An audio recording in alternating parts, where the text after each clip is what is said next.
اعوذ باللہ من الشیطان الرجیم بسم اللہ الرحمن الرحیم۔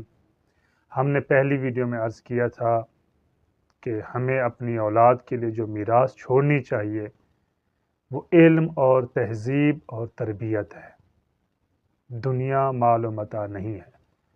کیونکہ دنیا نے کبھی کسی کے ساتھ وفا نہیں کی۔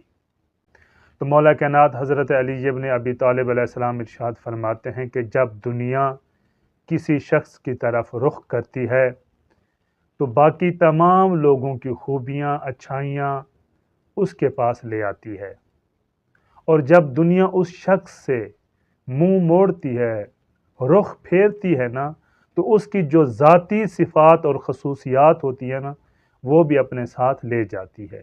تو دنیا فانی ہے، اس لیے دنیا کے پیچھے دوڑنا چھوڑ دیں، ضرورت کے لیے کمائیں لیکن دنیا کے پیچھے بھاگنا، دنیا کا حرص یہ چھوڑ دیں۔